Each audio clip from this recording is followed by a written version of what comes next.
Hi guys, maayong hapon sa inyong tanan, no? Magandang hapon po sa lahat. Good afternoon to everyone.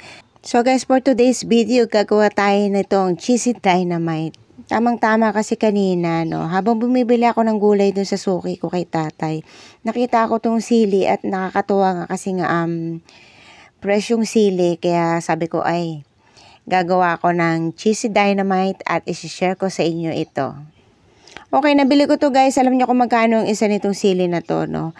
So, 1 peso isa. Kaya, bumili ako ng 15 pieces. So, bali, 15 peso. So, nagkamali pa nga ako. Dapat pala medyo dinamihan ko pa. Kasi medyo nabitin. Actually, hindi nabitin.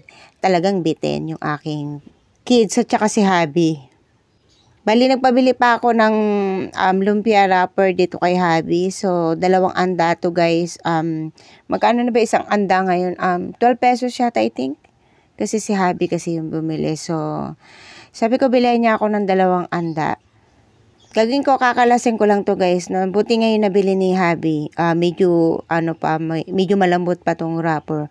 Kasi minsan paghapon na, matigas na yan. So, kadalasan nangyayari nasisira yung wrapper pag kinakalas, no? So, anyway, eto na, tatanggalan ko na ng buto yung sili, no? So, hanggat maaari, guys, huwag mo hahawakan yung buto. Kasi yan, maanghang pa rin naman talaga. Maanghang, tsaka kumakapit sa balat, medyo may init. So, yun na nga, kaya ayokong hawakan yung buto niya, yung pinakalaman. So, ginamitan ko na ng kutsilyo para matanggal ko yung mga buto. So, guys, sa handaan, pwede mo itong idagdag dun sa sa pinaka finger food mo or yung tinatawag na pika-pika dito sa atin sa Pilipinas, no? Yung, di ba, merong mga Shanghai. So, ito pwede mo itong isama pa dun. So, isa sa appetizer. At ito na, maghihiwa na ako ng cheese. So, ang gamit kong brand na cheese dito guys is Okay na brand. Not sponsored pero masarap kasi itong Okay brand. So, anyway, kahit ano namang klase ng brand ng cheese, kung ano yung gusto nyo, no? Pwede rin naman guys yung quick melt cheese. Kasi yun, para mas madaling matunaw, mas masarap yun kasi nagme-melt kagad yun sa pag nainitan. At kung gusto mo pa talaga ng medyo maanghang na cheese, guys, kasi may nabibiling cheese na maanghang, no? So, actually imported kasi yun. Ewan ko lang kung meron tayong local made, no, yung maanghang, no? So, maganda rin yung kung mahilig ka talaga sa maanghang, yun pa yung gamitin mong cheese. Medyo matagal-tagal na rin ako hindi nakagawa nito, no? So, parang last year yata yung last nagawa ko nito nung New Year, no? So, nagagawa lang naman ako nito guys pag may okasyon. Pero ngayon nga dahil medyo natuwa lang nga ako dito sa sili kasi nga mura. Tapos nagkataon pa na may stock pang cheese sa bahay. So, yun na sabi ko nga, ay bakit hindi ako gumawa nitong cheesy dynamite. Para ma-share ko naman sa inyo. O diba guys, ang dali-dali niya lang gawin, no? So, kung gusto mo pang mahilig ka pa mag-imbento, pwede ito lagyan din guys ng ng giniling. So, parang Shanghai na dating, no? So, yun nga lang, merong ceiling green. So, medyo maanghang-anghang. Medyo may konting sipa. Pero, kaya naman kainin din. Pero lang, kung talagang hindi ka mahilig sa maanghang, yun lang ang problema. Hindi mo ma-appreciate to.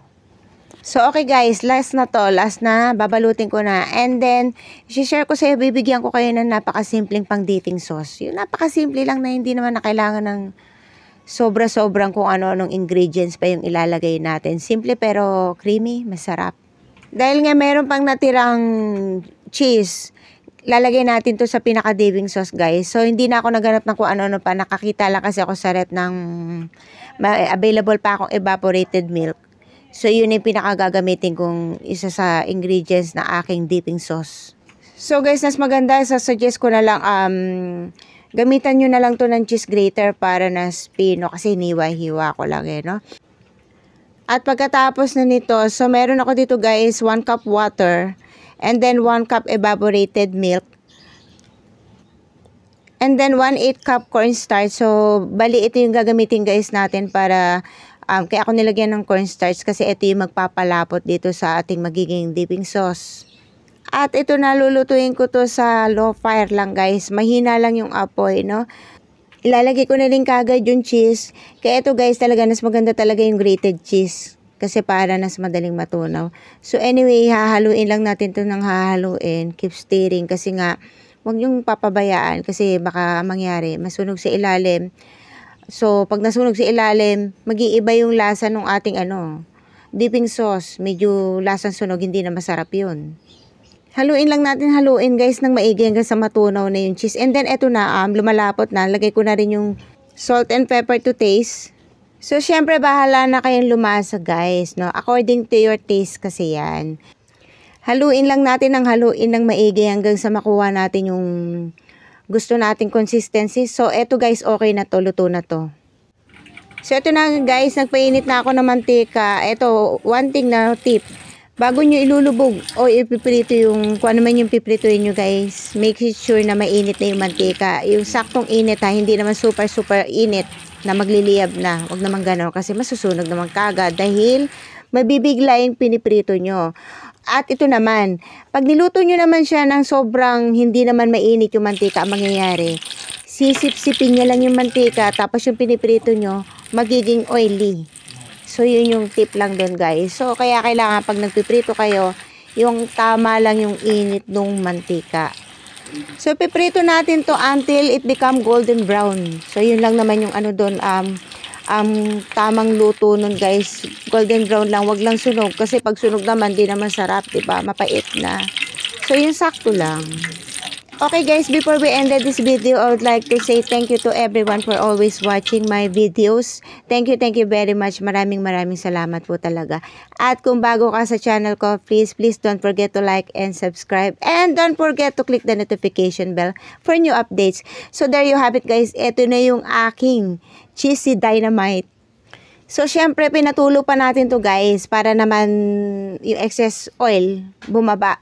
So, ito na, syempre, ipiprepare na natin to para isi-serve na natin sa ating pamilya. So, ito na yung aking dipping sauce guys, no? Napakasimple lang yan pero creamy, masarap. So, itry nyo na. There you have it guys. I hope nag-enjoy kayo sa aking video for today. Have a nice day and God bless everyone. Bye-bye.